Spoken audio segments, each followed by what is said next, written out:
안녕하세요. 드림맘입니다. 오늘은 온라인 계약 완벽 대비하기에 대해서 얘기해 보려고 하는데요. 자녀들이 어떻게 해야 잘할 수 있을까에 대해서 집중 솔루션을 경험을 토대로 제시해 보려고 해요. 4월 9일에 학년별 시차를 두고 온라인으로 계약을 시작한다고 발표하면서 많이 혼란스러우시죠? 일단 집중 부분도 쉽지 않고 바로 5월 중간고사를 보게 될 학년들은 준비할 시간도 많지 않아 촉박하고요. 이런 혼란은 비단 한국에만 있는 게 아니라 코로나 바이러스가 빠른 속도로 확산되는 상황에서 휴교령이 내려졌거나 영국 같은 경우에는 어느 학교는 시험 보고 어디는 안 보는 등 혼돈 그 자체인 곳도 있어요.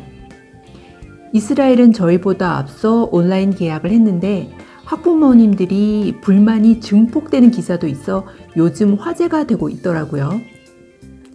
지금은 전 세계가 많이 불편한 형태의 수업이 진행되거나 휴교령으로 수업을 못하거나 상황이 좋지 않은 게 사실인데요. 허나 이런 와중에도 준비를 잘 해나가는 친구들도 많이 있더라고요. 그러니 어수선한 분위기로 어영부영하다간 정말 5월의 중간고사, 7월의 기말을 망칠 수도 있으니 마음의 준비를 단단히 해야겠죠. 온라인 수업은 4월 9일 고3학년과 중3학년이 먼저 온라인 계약을 시작하고 4월 16일은 고1, 2, 중1, 2, 초등학교 4학년에서 6학년이 그리고 4월 20일에는 초등학교 1학년에서 3학년 순으로 순차적으로 시작한다라고 정부가 발표를 했는데요. 그렇다면 이렇게 처음 시도해보는 온라인 수업을 아이들이 잘 적용할 수 있는 방법에 대해서 꼭 알아봐야겠죠. 먼저 수업 방식이 온라인이라 집중이 잘 안 될 수 있으니 자신이 부족하게 느끼는 과목은 먼저 인강이든 스카이프 수업이든 대략적으로 개념 파악을 꼭 해두시길 바래요. 왜냐하면 안 그래도 어려운 과목을 온라인으로 듣다가 이해가 안 되면 공부를 오히려 더 멀리하게 되고요. 난 공부에 재능이 없나 봐. 이렇게 자신감이 급 하락하는 부작용도 생길 수 있거든요. 그런데 어느 정도 알고 온라인 수업에 들어가면 난 생각보다 잘하네 라는 자신감을 가질 수도 있으니 이 점 꼭 염두에 두시고 준비해 보시길 바래요.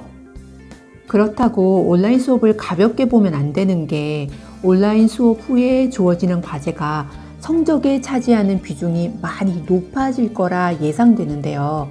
그러니 쉽지 않지만 온라인 수업에 집중할 수 있는 환경으로 만들어야 하는데 딴짓할 경우 정말 많거든요. 그러니 가능한 공동 서재나 오픈된 통제 가능한 공간에서 자녀가 수업을 할 수 있도록 처음부터 습관을 들일 필요가 있어요. 수업 듣는 척 하면서 게임이나 스마트폰에 노출되는 걸 아예 막을 수는 없어도 줄여가야 하니까요. 이때 부모님들은 환상적이고 완벽한 수업을 기대하면 실망이 엄청 되실 거예요. 기대는 낮추되 진행해 가면서 자녀에게 부족하거나 필요한 부분을 채울 수 있는 방법을 모색할 필요가 있는데요. 수업이 이해하기 힘들다거나 학교에서 준 과제가 힘들 때 교사와 피드백할 수 있도록 도와주고 인강을 활용해 학업을 잘해 나갈 수 있도록 부모의 역할이 더더욱 중요해졌죠. 아이고, 부모 되기 힘들죠.